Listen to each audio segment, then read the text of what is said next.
Cəsarəti var, parasiti yox. Akşamki top müsabaqasını gördünmü? Ay, gördüm, pek açığım geldi. Menimmi açıqdan ötüm yerilib ketay dedi. Yılıqı 2. numurda azıraqmı kollektiv royu yoxken dese, topni götürüp elib, u yoqdan bu yoqqa yuguriblam yürüydi ekan. Şu emasmı? Cəsarəti var, parasiti yox degan şu da. Uni cəsarəti var deb maqtavatqan oxşamamsan. Undaq emas, bilimsizlik degan qo'rqinchliq. Uni maqtimidim, tanqidlayapman. Liuban xalliq taxtga o'ltirgandan keyin ordidagi vazir vuzralarini yig'ib ziyofat o'tkazibdi. Birodarlar yig'ilganda, tulparlar janggohda, olta. Alilari ko'p ichib Ko'p qo'ydilar. ichib olaman, menga ishoni qil. Men hozir muhim bir ishni ta'kidlayman. Vazirlarim, men degan-ku, menga agasanglar, hargiz ziyon tortmaysizlar. To'g'ri aytdilar. Aliylarning shafqatiga ashqallar. Alilari yaxshig'aylar. Mening eng cho'ng ortiqchiligim bo'lsa, xulos chiqarishga mahirman.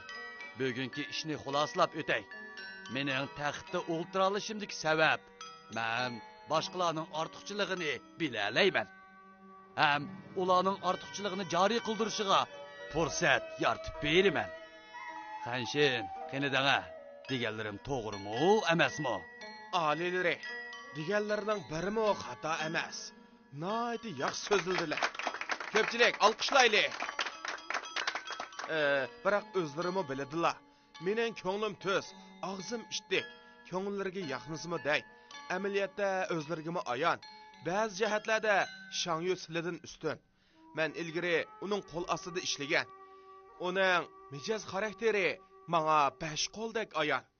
Hatto qaysi markadagi oyoq kiydiganligini obdan bilaman. Nima demoqchisiz? Shangyu mendan yaxshi bo'lsa, hozirla uning qishiga keting. Sizni hargiz to'simayman. Umu bu jangda yolg'iz zerikib qolgandi. Berib uningga hamroh bo'ling. Gapimni teg'i deb bo'lamidim.